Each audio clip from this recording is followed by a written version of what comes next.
Once upon a time, long before humans walked the earth, there was a forest divided into two worlds. On one side, the sun always shined. The trees had leaves made of gold, and the rivers flowed with sparkling blue water. This was the kingdom of light, home to the fairies.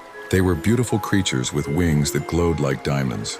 But on the other side of the river, there was a place where the sun never touched the ground. The trees there were twisted, black, and dead. The air smelled of old dust and cold rain. This was the Forbidden Swamp, the home of Malinda, the Shadow Witch. For 100 years, the fairies and the witch stayed away from each other. There was an ancient rule. The fairies never flew into the dark, and the shadows never crossed the river. But Malinda was jealous. She was old, her skin was like cracked gray stone, and her eyes were empty and white. She hated the fairies. Every night she sat in her hut made of bones, watching the golden lights across the river, planning her revenge. She didn't just want to kill the fairies. She wanted to steal their light so she could become young again. One stormy night, when the moon was hidden behind thick black clouds, the barrier between the worlds weakened. Malinda saw her chance. She did not come with an army. She came as a whisper. She turned herself into a thick black fog and crept across the river. The fairies were sleeping in their flower beds, unaware of the cold creeping around their ankles. Malinda moved silently to the center of the village, where the great crystal stood. This crystal was the heart of the fairy world. It gave them their magic. With a cruel laugh that sounded like dry leaves breaking, Malinda covered the crystal with her dark cloak, snatched it, and vanished back into the swamp. The next morning, the fairy kingdom woke up to a nightmare. The golden leaves turned gray. The flowers wilted. But the worst part was the fairies themselves. Without the crystal, their wings stopped glowing. They began to feel heavy and weak. The fairy queen, terrified and unable to fly, gathered everyone. She told them that someone had to go into the Forbidden Swamp to get the crystal back. But who would go? The swamp was full of monsters, poisonous fog, and illusions. To enter the swamp meant death. The strongest fairy warriors were too afraid. They knew that in the dark their powers were useless. But there was one fairy named Elara. Elara was different. She was born with very small wings and could never fly high like the others. Because she couldn't fly, she was used to walking on the ground, climbing over rocks and hiding in bushes. She was not strong, but she was smart and she was brave. Seeing her people dying, Elara stepped forward. She took a small lantern that held the last spark of light, left in the village, and whispered, "I will go."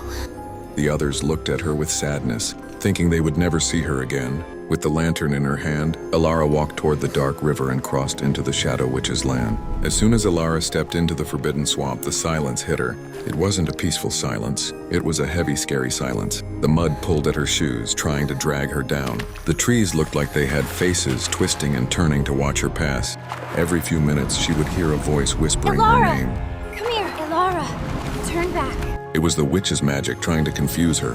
But Elara focused on the small light in her lantern and kept walking. After hours of walking, the fog became so thick she could barely see her own hands. Suddenly, a giant shape emerged from the darkness. It was a shadow wolf, a beast made entirely of smoke with glowing red eyes. It growled, blocking her path. Elara's heart pounded in her chest. She had no sword, no magic spells, but she remembered something the queen had said. Shadows cannot hurt you if you are not afraid, because shadows feed on fear. Elara stood tall. She did not run. She held her lantern high and stared into the wolf's eyes. She shouted, "I am not afraid of you!" The light from her lantern flared up, and the wolf, unable to find any fear to eat, dissolved into harmless gray smoke.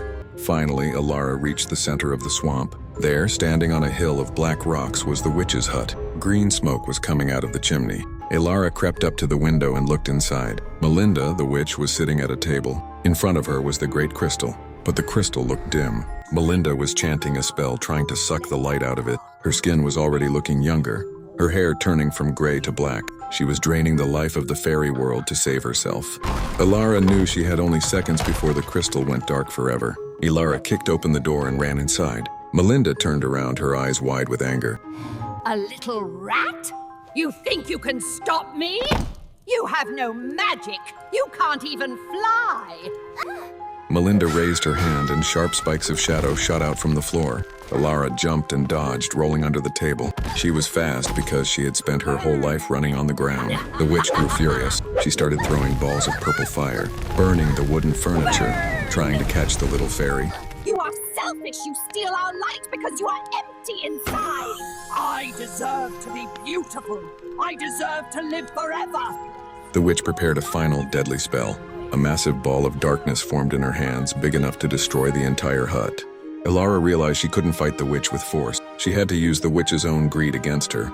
If you want light, Malinda, take it all. Elara threw the lantern directly at the great crystal on the table.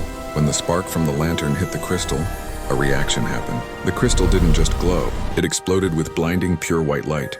The witch screamed as the light touched her skin. Too bright, it burns, she cried. The shadows that made up her body began to melt away.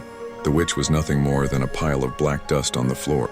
The dark clouds over the swamp broke apart. For the first time in history, the sun shone down on the forbidden swamp. The twisted trees began to straighten, and green grass started to push through the mud. Elara stood up, shaking the dust off her clothes. She picked up the great crystal, which was now shining brighter than ever. She walked back home, not through a dark swamp, but through a new, healing forest. When she returned to her village, the fairies cheered. Their wings were glowing again, and the golden color returned to the trees. The queen hugged Elara and gave her a new title, the Guardian of the Light. They realized that you don't need big wings or powerful magic to be a hero. You just need a brave heart and the courage to walk into the darkness. So if you ever find yourself in a dark forest, and you hear a whisper in the wind, don't be afraid. Just remember the story of the small fairy who defeated the giant shadow.